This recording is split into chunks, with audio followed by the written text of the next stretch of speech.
Hello students, turning point চ্যানেলে তোমাদেরকে স্বাগত। এখন আমি তোমাদের সামনে নিয়ে এসেছি ভারতের জাতীয় উদ্যান পার্ট 1 ইন্ডিয়ান ন্যাশনাল পার্ক থেকে গুরুত্বপূর্ণ স্ট্যাটিক জিকে উপর একটি টপিক। ভিডিওটা প্রথম থেকে শেষ পর্যন্ত দেখো, আর ভালো লাগলে অবশ্যই আমার চ্যানেলটা সাবস্ক্রাইব করো এবং আমার ভিডিওটা লাইক করো এবং শেয়ার করো। চলো শুরু করি আজকের ক্লাস। রাজ্য, জাতীয় উদ্যান কী কী আছে? উত্তরাখণ্ড রাজ্যের জাতীয় উদ্যান কী কী? জিম করবেট জাতীয় উদ্যান, এটা মনে রেখো, ভারতের প্রথম জাতীয় উদ্যান, ভেরি ভেরি ইম্পর্ট্যান্ট। আর valley of flower national park বা ভ্যালি অফ ফ্লাওয়ার জাতীয় উদ্যান। তাহলে উত্তরাখণ্ডের দুটো জাতীয় উদ্যান, জিম করবেট ও valley of flower national park. এবং এর মধ্যে জিম করবেট হলো ভারতের প্রথম জাতীয় উদ্যান বা ন্যাশনাল পার্ক। 2 নম্বর রাজ্য আছে মধ্যপ্রদেশ। মধ্যপ্রদেশ 4টে আছে: কান্হা জাতীয় উদ্যান, বান্ধবগড় জাতীয় উদ্যান, ফসিল জাতীয় উদ্যান এবং ডাইনোসর জাতীয় উদ্যান। তাহলে কী কী মধ্যপ্রদেশে? Kanha, Bandhavgarh, fossil, dinosaur. 3 নম্বর আছে আসাম।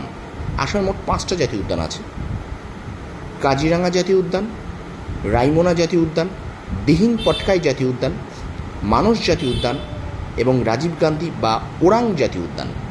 তাহলে কাজিরাঙ্গা, রাইমোনা, দিহং, মানস, রাজীব গান্ধী বা ওরাং জাতীয় উদ্যান। পরের রাজ্যটা কেরালায় মোট 3টে জাতীয় উদ্যান আছে: সাইলেন্ট ভ্যালি জাতীয় উদ্যান, আনাইমুদি শোলা জাতীয় উদ্যান আর পেরিয়ার জাতীয় উদ্যান। 5 নম্বর আছে অন্ধ্রপ্রদেশ, পাপিকোন্ডা জাতীয় উদ্যান। বিহারে আছে, আমরা পাবো বাল্মীকি জাতীয় উদ্যান। গুজরাটে আছে 2টো জাতীয় উদ্যান, গির জাতীয় উদ্যান খুব ইম্পর্ট্যান্ট এবং মেরিন জাতীয় উদ্যান। তাহলে গুজরাটে কী কী আছে? গির জাতীয় উদ্যান এবং মেরিন জাতীয় উদ্যান। তো স্টুডেন্টস, এই ছিল জাতীয় উদ্যান থেকে পার্ট 1 ভিডিও। একটা পার্ট না, আমি এটা আরও 2টো পার্টে নিয়ে আসবো।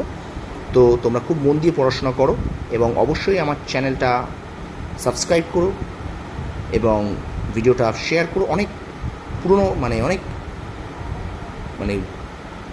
গরিব ছাত্রছাত্রী আছে যারা হয়তো পয়সার অভাবে পড়তে পারে না, তাদের জন্য খুব ইম্পর্টেন্ট। প্লিজ তাদেরকে একটু শেয়ার করে দিও। তোমরা অনেক বড় বড় ইউটিউবের চ্যানেল দেখো, তোমরা আমার সেটটা অবশ্যই খারাপ, ভীষণ খারাপ, কিন্তু দেখো পড়াশোনা করতে গেলে সেট দেখো না, কোনো ইউটিউব সেট দেখো না, দেখো কোয়ালিটিটা দেখো, নোটের কোয়ালিটি দেখো। আমার পাখার আওয়াজ হচ্ছে একটু শাঁসা করে, কিন্তু এটুকু বলতে পারি যারা তোমাদেরকে ক্লাস করায় ইউটিউবে বড় বড় সেট রেখে, ভীষণ ভীষণ সেট, তাদের কোনো অংশে কম নয় আমার নোটগুলো। তো অবশ্যই তোমরা চ্যানেলটা সাবস্ক্রাইব করো এবং ভিডিওটা শেয়ার করো। এখানে তোমরা বিভিন্ন চাকরি পরীক্ষার সমস্ত নোট পাবে। আর এবার থেকে আমি কিন্তু টানা কিছু ক্লাস করাবো এবং এবার থেকে সবথেকে গুরুত্বপূর্ণ শনিবার এবং রবিবার। আগের দিন আমি সানডে মক টেস্ট নিয়েছিলাম, এবার থেকে কিন্তু শনিবারও মক টেস্ট হবে এবং কোশ্চেন সংখ্যা বাড়বে, সেটা 30 হতে পারে। তো স্টুডেন্টস, তোমরা সফল হও, তোমাদের সাফল্য কামনা করি। ধন্যবাদ।